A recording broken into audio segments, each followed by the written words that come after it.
আসসালামু আলাইকুম সবাইকে, কেমন আছেন সবাই? আশা করি অনেক অনেক ভালো আছেন। নতুন আরেকটি ভিডিওতে আপনাদের সবাইকে স্বাগতম। আর সবাইকে ধন্যবাদ এত ভালোবাসা আর সাপোর্ট দেওয়ার জন্য। এই তো আজকে আমার নতুন সংসারটাকে এইভাবে সুন্দর করে গুছিয়ে নিচ্ছি, যেটা আমার প্রতিদিনেরই রুটিন। আমি আসরের নামাজ শেষ করে নিজের ঘরকে পরিপাটি করে নাস্তা বানানোর কাজে যাই। তার মাঝে আজকে আবার আমার জামাই রোজা রাখছে, তার জন্য ইফতারি বানাবো। এই জন্য আমি ঠিক করলাম যে একটু তাড়াতাড়ি করে পরিপাটি করে নিই, আমার রান্নার কাজটা সহজ হয়ে যাবে।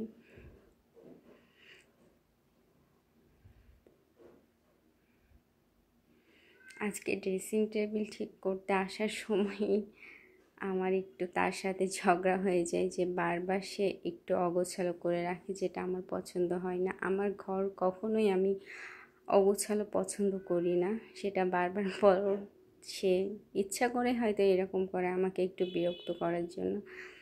আসলে ভালোবাসার মানুষ তো এইরকমই হবে, যে ভালোবাসার মানুষকে সবসময় বিরক্ত করবে।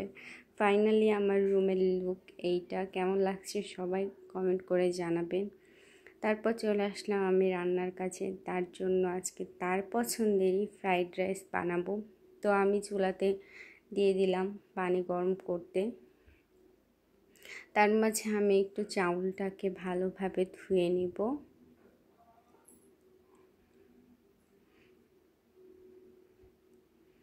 এই তো আমি চাউলটাকে সুন্দরভাবে ধুয়ে নিচ্ছি। আজকে শুধু তার জন্যই বানাবো, এই জন্যই এই পরিমাণে চাউল নিয়েছি। এখানে আমরা দুইজনে গল্প করছিলাম, তার মাঝে ও একটু একটু হালকা করে আমার কেয়ার করছিল। কার কার হাজব্যান্ড এইরকম রোম্যান্টিক অবশ্যই কমেন্ট করে জানাবেন।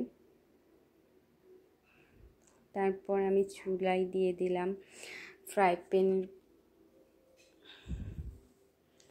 তারই মাঝে চলে আসলাম আমি শরবত বানাতে। বাসার সবার জন্য আমি শরবত বানিয়ে নিই। আর আজকাল যেহেতু অনেক গরম পড়ছে, সবার শরীরেই প্রচুর পরিমাণে ঘাম যাচ্ছে, এই জন্য আমাদের পর্যাপ্ত পানি পান করাটা দরকার। হয়তো সবার পানি খেতে ভালো লাগে না, এই জন্য শরবত বানিয়ে বা অন্য কিছু করে অবশ্যই পানি পান করা দরকার, তাতে আমাদের শরীরের পানিটা ঘাটতি পূরণ করে দিবে।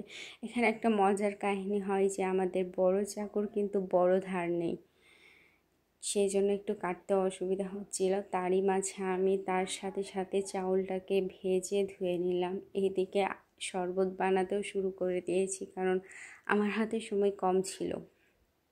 আর তার মাঝে আমাকে সাহায্য করছিল আমার জামাই। তার সাথে একটু লবণ দিয়ে দিলাম, সাথে অ্যাড করে দিলাম একটু বিট লবণ। আর এটা আমার নিনজা টেকনিক, কেচি দিয়ে কাঁচামরিচ কাটা। এটা আমাদের বাসার সব থেকে ছোট্ট সদস্য পিকু। কার কার বাসায় এরকম ছোট্ট সদস্য আছে? আমাদের বাসার পাশে একটা সুপারি গাছ আছে, যেটা বাতাস দেয় আমাদেরকে, আর অনেক সুন্দর গাছটা। ফ্রাইড রাইস করার জন্য আমি ডিমটাকে দিয়ে দিলাম। এই তো আমার ফ্রাইড রাইসের ফাইনাল লুক। অবশ্যই কমেন্ট করে জানাবেন কেমন হয়েছে। তারপর এই তো আমি বসিয়ে দিলাম হাঁসের মাংস। তার মাঝে আমার জামাই একটু পিকুর সাথে আলিঙ্গন করে নিল। আমি তার ইফতারির জন্য আম, যেটা বছরের সব থেকে শ্রেষ্ঠ এবং প্রিয় ফল, আমি রেডি করে নিলাম। তার পাশাপাশি আমার শাশুড়ি আম্মা জামও নিয়ে এসে দিয়েছিল। কে কে জাম খেতে পছন্দ করেন অবশ্যই কমেন্ট করে জানাবেন। আর এই তো আমার ফাইনাল লুক ইফতারের।